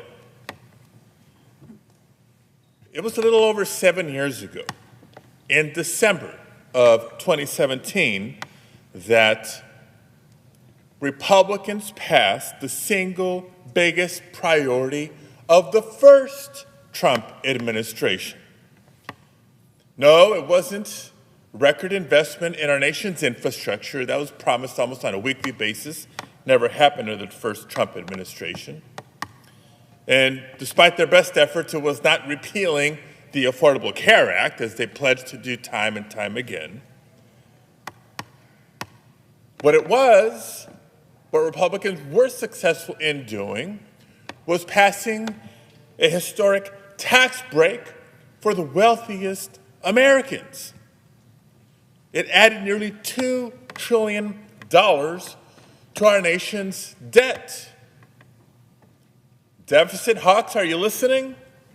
$2 trillion that could have gone to improve public schools, could have gone to address the housing supply challenges in our nation, could have gone to helping lift children and families out of poverty. But no, a tax break for the wealthiest Americans and some of the largest corporations on the planet. Yes, in their actions in 2017, it included a permanent cut to the corporate tax rate by 14%. So it begs the question, what was the impact of these tax breaks? It's been a pretty good few years for some people. Again, as these large corporations and the wealthiest Americans, it has been a great economic ride for them, but not for working families. Most Americans have since increasingly struggled with the cost of groceries, the cost of putting gas in the car, struggling to pay the mortgage or the rent. And we could flash forward from 7 years ago to just this last November. We know the election results. I'm not an election denier. I know who won. And I know one of the big takeaways that people on both sides of the aisle learned from the results was that Americans were voting for lower prices, or so they thought.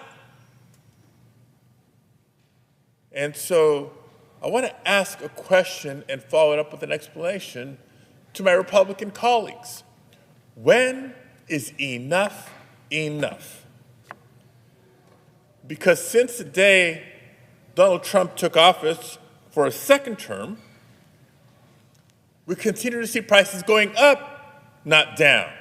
Yes, the president that promised to lower prices on day one through his statements, through his rhetoric, through his policies and actions has led to price increases across the board. The richest president in American history has appointed a cabinet, but who does he have by his side day in, day out? It's the richest man in the world to help guide these decisions. Decisions like imposing universal tariffs, which actually raises the cost of goods that Americans buy, from clothes to groceries to electronics and everything in between. It is a tax, folks. It may not be called a tax, but we know how it works. American companies have to pay more to import goods. They pass those increased costs on to the consumer, so consumers are paying more. It's like a tax increase. Some argue that, well, by paying more, it's more money into the U.S. Treasury. Well, where's that money going to go? Is it going to public education? Donald Trump and Republicans are trying to eliminate the Department of Education. Is it going into infrastructure projects? No. The administration has been moving to freeze funding, lay off workers, claw back critical funding that Congress has previously approved, a lot of it on a bipartisan basis. So where's the money going? This is the deja vu part. Their efforts to once again cut taxes for large corporations and the wealthiest in America, the billionaire class, if you will. I mean, you kind of connect those dots together, and what it is this administration with Republicans in Congress robbing working families to give to the rich. So I ask the question again, when is enough enough? Over 70 million Americans rely on Medicaid, for example, one of the larger items in our federal budget. That includes 15 million Californians. Californians like the families I met at Rady Children's Hospital in San Diego a couple of weeks ago, who were sharing their stories. And I'll get to that in a minute here, but one of the big takeaways I had from that discussion was both the experiences of the families, their fear about not being able to afford the necessary health care that their children need, but also important business and policy lessons from the hospital administrators, their CEO, explaining to the public and to the press that the programs that they offer, not just his hospital, all hospitals, programs that they offer isn't just for Medicaid patients. A lot of their patients help use Medicaid to help afford the cost of services, but the programs are there for everybody. So if they're forced to cut the programs because of cuts to Medicaid, then those programs are gone for everybody, not just Medicaid patients, even patients and families that aren't on Medicaid. But the program's gone. The service is gone. It's impacting people's health, these proposed cuts. But Republicans say that, we've got to balance the budget. We've got to reduce costs. When we bring up specific examples like Medicaid, Republicans will insist, oh, no, that's not on the chopping block. We heard it from the president himself. It's not on the chopping block. But they continue to pursue their agenda of relief, tax breaks for the wealthiest Americans because they need some extra spending money at the expense of the health of children and families. When is enough enough? Medicaid isn't the only area of the budget that we know is on the chopping block.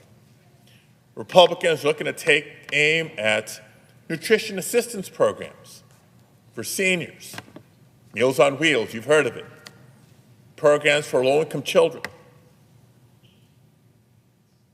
So let me get this straight. In 2017, Republicans, through their actions, through their votes, through their words, said, oh, we could afford hundreds of billions of dollars in permanent tax cuts for corporations. But today, we can't afford programs that keep kids and seniors from going hungry? When is enough enough? I just pray that when Americans look back on this moment in history, that the distinction of who stood where is crystal clear in their minds. The facts will be clear. But let's pray that the misinformation and disinformation machine on the other side doesn't cloud the truth. Because again, we know this administration is demanding cuts to public education. To meet their tax rate goals, there will be cuts to Social Security benefits, to veterans benefits, to small business assistance, to health care and research that saves lives. And the proposals that keep coming from the White House, just like all the nominees that have been coming from the White House, Republicans in Congress, Republicans in this Senate, continue to rubber stamp it all.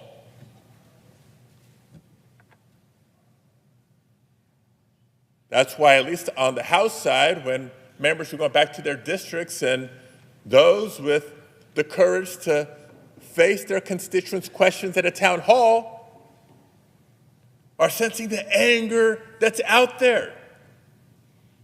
Americans are angry, and they have a right to be angry. In some cases, they're asking the question, which we should ask ourselves on a daily basis here in this chamber. Why does each one of us run for office and come to serve in the Capitol? Is it to rig the system for the top 1%? It's not what I ran for. Is it to make life harder for working families? Is that what you ran for?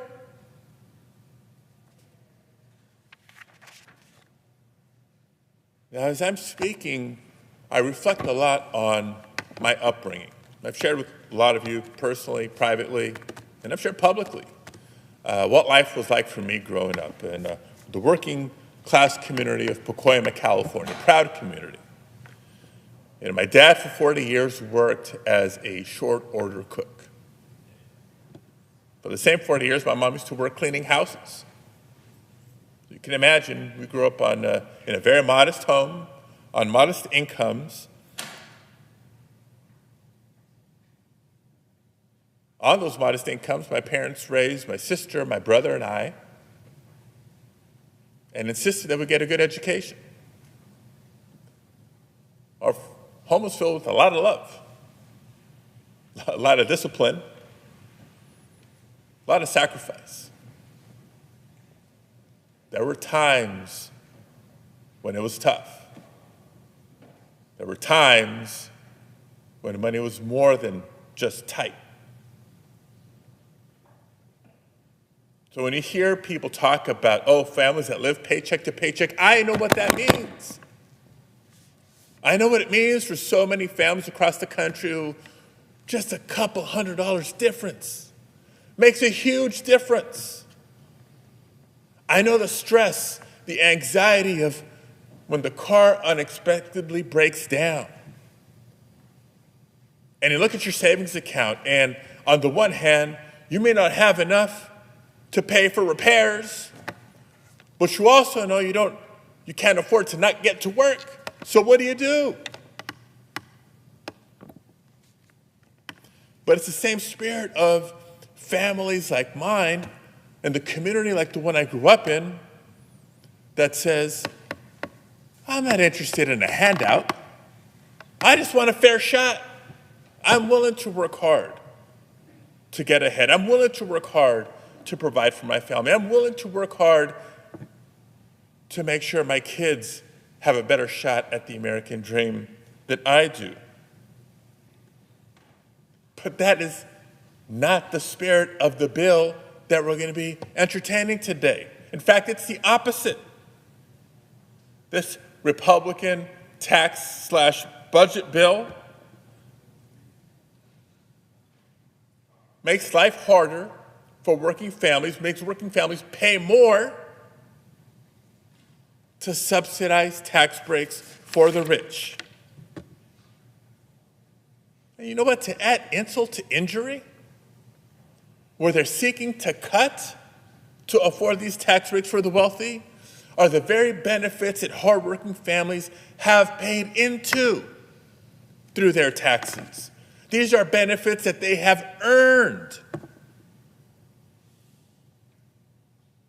And so I ask again, colleagues, when is enough enough? If you won't answer to me, let me ask on behalf of some constituents that have reached out to my office, expressing their fear because of what these proposals would mean for them. People like Tina Ewing Wilson from the Inland Empire, who experienced what it was like the last time Medi-Cal recipients saw their benefits cut. See, Tina struggles with seizures and developmental disabilities and requires 24/7 care. But when the Great Recession hit a few years ago and Medicaid cuts followed, Tina knew she could only pay for her care by offering room and board to caregivers.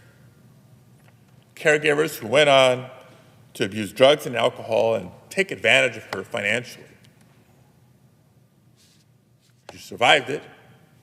She's traumatized by it.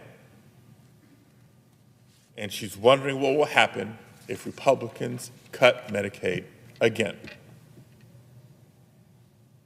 There's a story of Sasha Bittner, who was born with cerebral palsy and who lives as a quadriplegic with speech and vision challenges. But with the help of services through Medicaid, Sasha went on to graduate from the University of California at Berkeley. That's very impressive. And she serves on the California State Council of Developmental Disabilities. She says Medicaid literally saved her life, and that a Medicaid cap would be an actual death sentence. And I think about a nursing aide from Orange County, California, who I met just a few weeks ago when she came to Washington to protest the proposed cuts to Medicaid. Josephine Rios. She's a proud healthcare worker, and she's a proud grandmother to a 7-year-old boy, Elijah. The medication alone to treat Elijah's cerebral palsy is normally about $5,000 a month. We'll save the debate for the cost of these treatments for another day, but that's what they are. And that's before you add to the cost of physical therapy, the equipment, and other costs that he needs to live a meaningful life. But thanks to Medicaid, Elijah and his family can afford treatment. But they fear what would happen if these cuts go through. I share this, colleagues, because we're all hearing from our constituents, all of us, blue states, red states, purple states, all of us are hearing these fears, these real-world impacts of the proposed cuts. A vote for this budget, there's no way to add it up differently. A vote for this budget resolution is a vote to cut Medicaid. No ifs, ands, or buts. Republicans in the House have been clear, and it's the only way to read the bill before us today. So to my colleagues, again, when is enough enough? To folks watching at home, don't let anybody tell you otherwise. And I guess as I begin to close, I'll suggest that how we vote on this budget resolution will also determine where each one of us chooses to stand. Is it with the billionaires and the big corporations? Or is it with working families?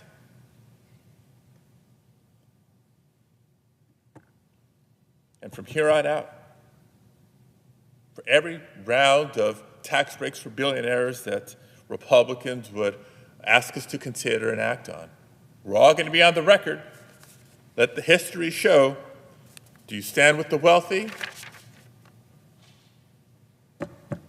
or do you stand with the working class?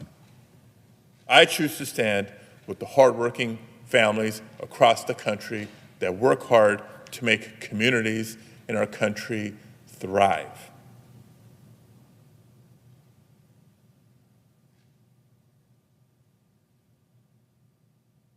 It's a big question for all of us.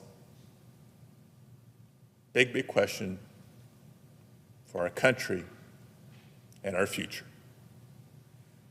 Thank you, Mr. President. I yield the floor. Majority Whip. Thank you, Mr. President. Mr. President, for 4 years, America has watched as Joe Biden and the Democrats ran our country and our economy into the ground. That's what we've seen the last 4 years. Every measure shows it. 10 million illegal immigrants, $5 trillion in wasted Washington spending, the worst inflation in 40 years, energy prices rising over 30%. A weak and failed foreign policy. That's what the American people saw over the last 4 years. In November, Americans chose a new path. Senate Republicans promised to get America back on track, and we're delivering. I was at the Rose Garden on Wednesday, heard President Trump talk about our budget. He gave it his complete and total endorsement. So today, Senate budget is the building block for our bold Republican agenda. It fulfills our promises to secure the border, to rebuild our economy, and to restore peace through strength. Most importantly, it represents in every way a 180-degree turn from the deadly, destructive liberal failures of the past 4 years. First, Republicans' budget, what does it do? It gets rid of the waste that's out there. Not Medicare, not Social Security, not Medicaid. We want to protect those vital programs. We want to preserve them. We need to preserve them for the people who they were intended to serve and who need them the most. 72% of Americans and even 55% of Democrats will say they support cutting the waste and the fraud and the abuse because they've seen lists of dollars that have gone out from this last administration. They say, this seems like a waste, this seems like fraud, this is an abuse of taxpayer dollars. We have a government that is too big and it spends too much. Yet for some reason, Senate Democrats continue to come to the floor. They seem to be most upset that the waste that they support is being exposed for the massive amount of waste that it is. Last time we voted on the budget, Senator Sullivan from Alaska offered an amendment to preserve and protect Medicaid and Medicare. Not a single Democrat voted to support that piece of legislation. The question now is, will Democrats continue to protect the schemers and the scammers who continue to weaken these vital programs? Because they're out there. Second, the Republican budget moves toward locking down the border with $175 billion in additional funding. It puts us on the path to finish the wall. It allows us to hire more immigration and customs enforcement officers and border patrol agents. And it allows us to extend our detention capacity. Look, illegal immigrants that are criminals are going to be deported from our country, not released into our communities.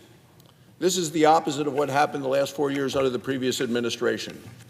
It's exactly what Americans need after 4 years of wave them through Joe's approach, which was an open border. Illegal crossings have dropped 94% since President Trump took office. Democrats said it couldn't be done without a new law. No, we didn't need a new law. We needed a new president, and the American people voted for that president. Let's take a look at March of 2024. That's last year. That was Joe Biden's last year in the White House, compared to March of 2025, which was Donald Trump's first year in the White House. March of 2024, Joe Biden's last year in the White House, 137,000 illegal crossings at our southern border. 137,000.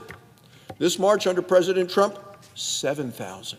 From 137,000 to 7,000, no new law, a new president. Now we need to deport the illegal immigrants with criminal records, and there are hundreds of thousands of them. They are already in the country. This budget ensures law enforcement will get the resources they need to make our communities safer.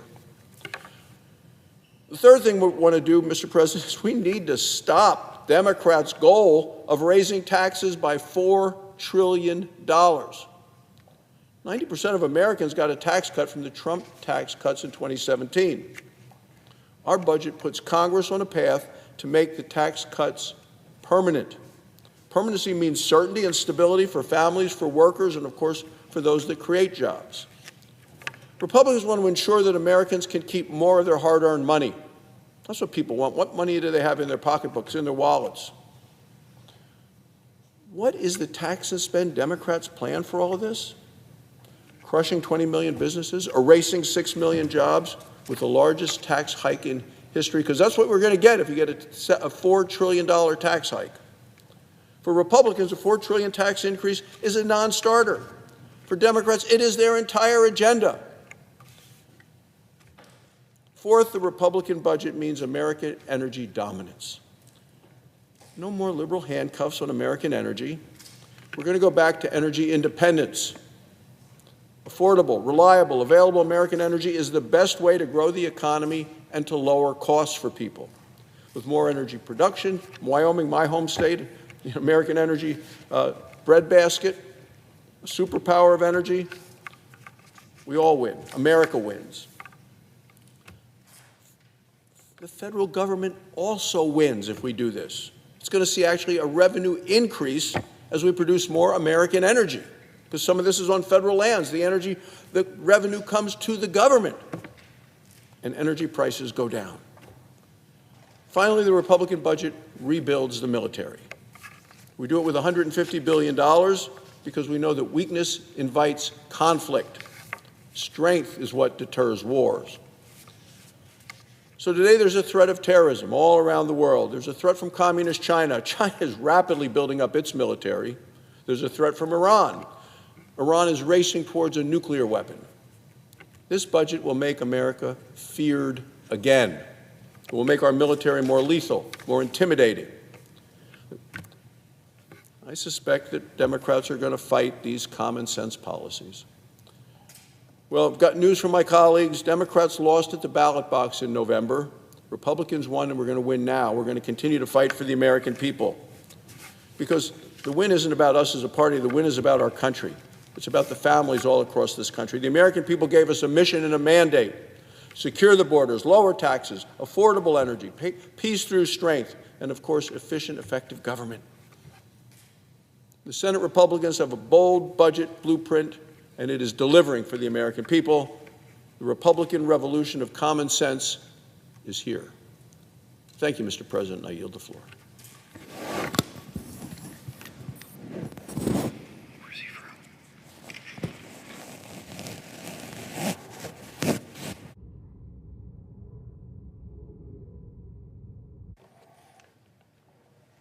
Mr. President.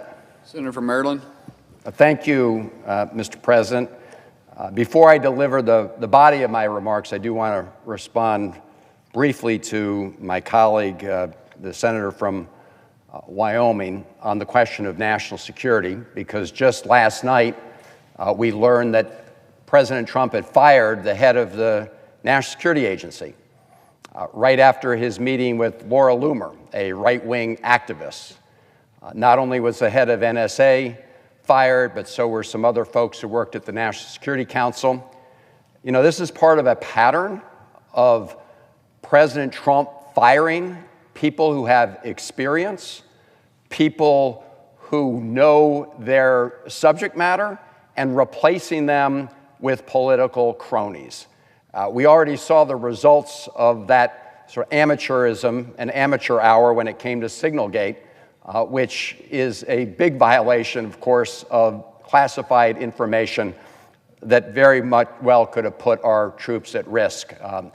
And so I think when we talk about national security, it's important to recognize what is happening in this administration that's undermining our national security. I want to focus, Mr. President, on the great betrayal. You know, when he was a candidate going all over the country, Donald Trump said that he was going to look out for the forgotten Americans, that he was going to focus on kitchen table issues. He was going to bring down prices. Day one, he was going to bring down prices. And yet, what we're witnessing right now is just the opposite. We're witnessing the rigging of the American government to gut services for working families. We all saw Elon Musk proudly brandishing a chainsaw not that many weeks ago at a CPAC conference in the state of Maryland. Well, they're cutting away at services that benefit every American family. And for what purpose? To help the billionaires. And the centerpiece of the great betrayal is arriving on the Senate floor today. That will be the kickoff for the next phase of that great betrayal, because Republicans are going to be taking the next step toward implementing a giant tax giveaway to the very, very wealthy, the already powerful, and big corporations.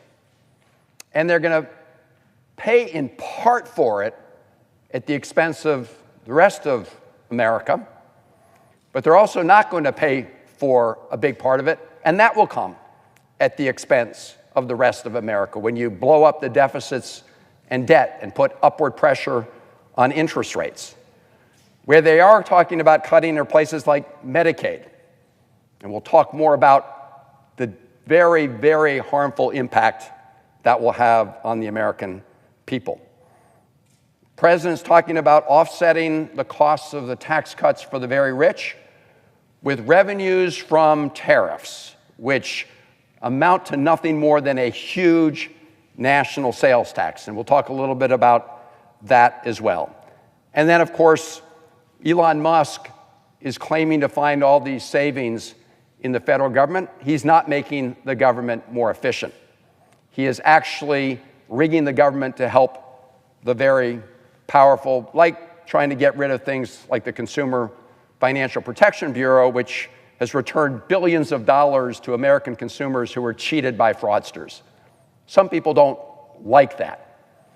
CFPB made some powerful enemies, and so they want to get rid of that. Just one example of how this is not about efficiency, but actually putting the government to work for billionaires and powerful people at the expense of the rest of the country. You know, Donald Trump has called this budget resolution that we're going to be debating on the floor as the first step to what is going to be the big, beautiful bill. Well, it is going to be a beautiful bill if you're a billionaire tech titan, or if you're a billionaire in the big oil industry or in big pharma. It's going to be great news for all of you. But for the rest of America, it will be the great betrayal. And Mr. President, we know this because we've seen this movie before, although this time we're going to see it on steroids. But back in 2017, during the first Trump tax cut for the wealthy, a lot of promises were made. And so we now have the reality of what happened to compare to the promises that were made at that time. So let's look at those promises. So Donald Trump promised that giving tax cuts to wealthy people and big corporations would generate so much additional economic activity by trickling down to everybody else and somehow lifting everybody up. He claimed that that would generate so much dynamic activity that it would generate additional revenue, and the additional revenue would be enough to offset the revenue lost because of tax cuts to rich people. Not even close to being true. In fact, what it did was added $2 trillion to the deficit. Just check with the nonpartisan Congressional Budget Office. And I've actually asked this question in repeated hearings in the Senate Budget Committee. I serve on that committee. And I ask it of Republican witnesses, Democratic witnesses, witnesses that are just called for their expertise. Not a single person has tried to claim that the tax cuts from 2017 actually paid for themselves. Not even close. So that didn't happen. We also heard the claim from Donald Trump back then that corporations that got these tax cuts would use some of their additional